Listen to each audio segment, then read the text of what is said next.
Good afternoon, everyone, and welcome to the second virtual GBED Talks. This is the first time that we are hosting GBED Talks like this, so please bear with us. Today, I will talk about the following: milestones on digital payment initiatives. Second, proposed Financial Institutions Strategic Transfer Act. And third, the mandatory grace period and interest on loans during the different phases of community quarantine. First, on our milestones on digital payment initiatives. I'm happy to report that we've made strides in our digital transformation agenda, particularly in government e-payments under eGovPay. Use of QR codes through QRPH, the disbursement of Social Security System's small business wage subsidy through PesoNet, and the conversion of 4Ps accounts into interoperable transaction accounts. For eGovPay, we now have 56 entities using the facility as of end March this year, up from only 2 when it was launched in November 2019. eGovPay allows individuals and businesses to pay taxes, permits, fees, and other obligations to the government electronically. For QRPH, we expect 21 BSP supervised financial institutions, or BSFIs, to join the existing 7 BSFIs that now offer QRPH. At present, QRPH only facilitates person-to-person payments. But soon, to be exact, in the fourth quarter of 2020, person-to-merchant QRPH will also be available. This will enable merchants, including micro and small vendors, to accept e-payments by merely displaying a standard QR code for their customers to scan. And for the Social Security System's small business wage subsidy, nearly 2 billion subsidy disbursements were released via PesoNet. This benefited 3.4 million eligible employees of small business affected by the enhanced community quarantine.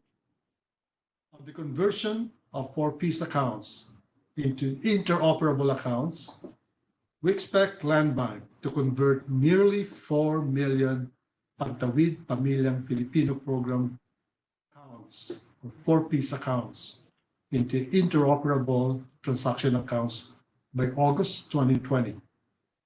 Currently, deposits into the 4Ps account with the Land Bank are limited to social aid from the DSWD. And the conversion from cash card to interoperable account will allow millions of 4Ps beneficiaries to receive funds from other sources, such as their families, friends, local government units, and others, just like any account. These digital payment initiatives will help government action during this pandemic and maybe in future pandemic. They will also quicken BSP's goal to shift from a cash-heavy to a cash-light economy. Moving on to the next item, the proposed Financial Institutions Strategic Transfer Act, which will enable the financial system to utilize savings and investments for the country's recovery post-COVID-19 pandemic. The enactment of the FIST will complement the regulatory and supervisory initiatives to mitigate the adverse effect of the COVID-19 pandemic.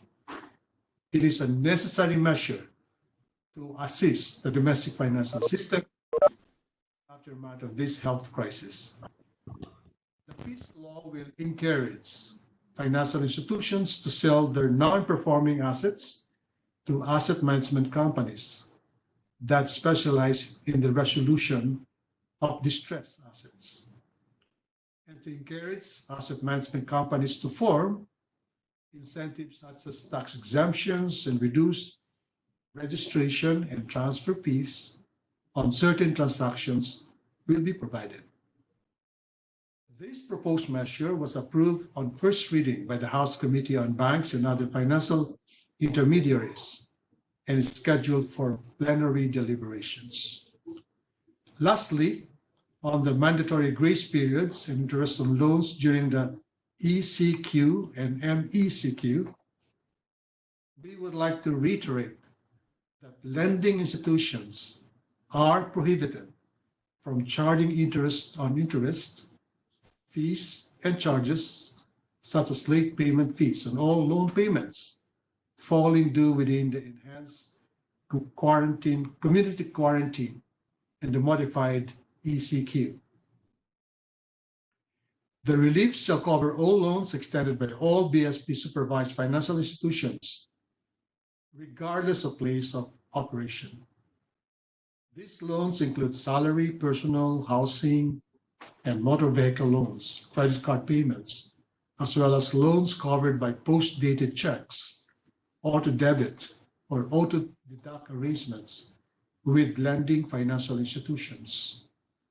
While interest accrued during the mandatory grace period under the ECQ and MECQ will still be collected in lump sum on the new due date or on a staggered basis over the remaining term of the loan, we expect BSP supervised financial institutions to provide and communicate the least burdensome payment options to their clients.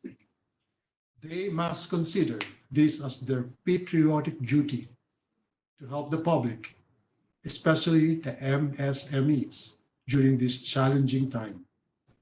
In any case, we also encourage financial consumers to seek assistance through our BSP Consumer Assistance Mechanism.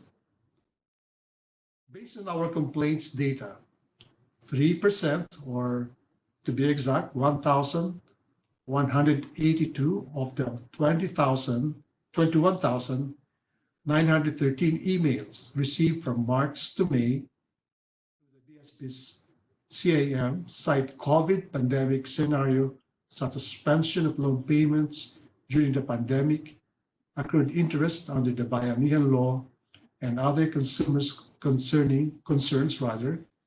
involving waivers of unfunded check fees, etc.